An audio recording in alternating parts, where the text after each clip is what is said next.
Hello, today I have a short mini challenge that I'd like to challenge you to try.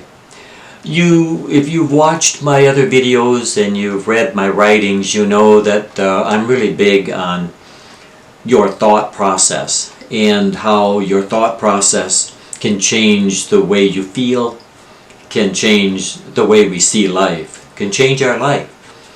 And that's kind of a general, broad, sweeping concept, and sometimes it's hard to really see how that can work. So this mini challenge is to encourage you to take a look at your thought process and see how it affects your day, how it affects your life. Now, you might ask, well, how can I do that? What do you mean by affecting my thought process and affecting how I feel? Well, there's a simple way to do that, and that's what this mini challenge is about. What I want you to do is, when an event happens that causes you to feel angry or frustrated or sad, depressed, examine your thought process, and the way you can do that is to look for the should that you're applying. Because I guarantee you, in each of those kinds of emotional instances, you're applying a should. Let me give you an example. Let's say you walk into work and you're feeling really wonderful, you're happy today, you say good morning to your coworker. They don't even answer back. They don't even respond. They know what you said, they're looking at you, but they don't respond. You get angry. Well, in that simple example, it's actually not so simple. It's a normal thought process that's going on. In that example, ask yourself, what should am I applying? What value judgment am I applying in this situation that causes me to be angry? Well, for an example, it could be many things. That's why you want to ask yourself. But if you ask yourself, you may find, well, the should I'm applying is that this coworker, after all I've done for them, should respond and say good morning back to me if I said good morning to them. Or it could be, well, team workers here in the office should always be friendly and supportive of one another. Or it could be something broader. It could be mankind in general should be more polite and considerate. If someone says good morning to them, they ought to say good morning back. Even someone on the street. Well, those are a few examples of shoulds, and it could be many more. Each one of those in that situation is going to make you feel angry, or it could make you feel sad. It could make you be frustrated, disappointed in people in general. But it's because of that underlying should. And here's the brutal fact. The fact is that no one in this world lives life according to our personal script. The world doesn't run on our timetable. It doesn't run on our script. Just because we think things should go a certain way, it's really not relevant, because it doesn't matter what you or I think. The world is going to do its thing. People are going to do their thing.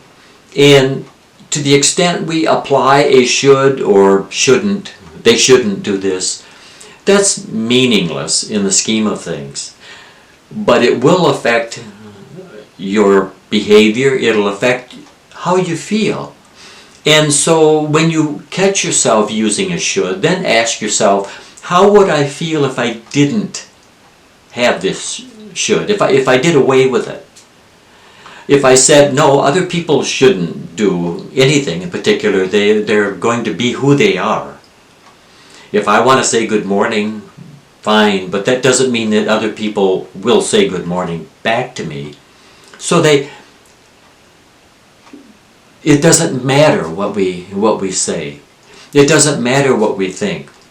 Ask yourself, how would it be if I did away with this should? Because if you take this example a bit further of the coworker, we don't know what's going on in their life. There may be many, many reasons, and we could fill a half hour of different reasons that would cause them to not want to say or feel like saying good morning to you back.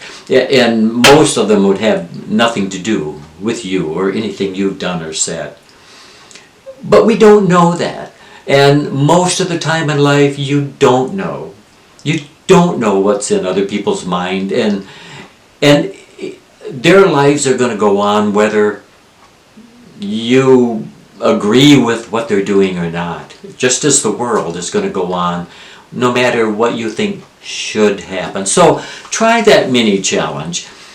When you have an emotion that you don't like, fear, sadness, anger, ask yourself, play this little game. Ask yourself, what should am I applying here? And then ask yourself, is that valid? Really, should everybody do what I think they should do?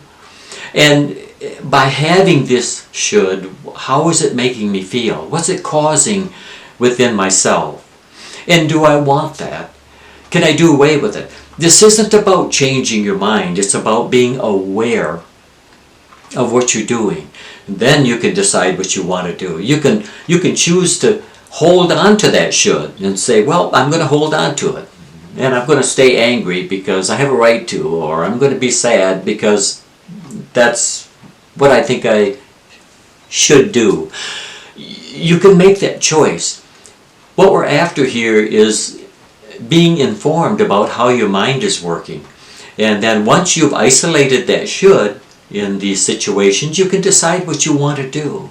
You want to be happier, you want to be more peaceful, you want to hold on to the anger or sadness, but at least you'll know what's going on. Rather than before this, perhaps you didn't know why you were feeling the way you were feeling. And that's the worst place to be, because without knowing, you can't make an informed decision about what you want to do with the rest of your life. So try this mini challenge, and I wish you all the luck in the world, and I hope you find some valuable information about the way you're looking at the world and processing events in your life.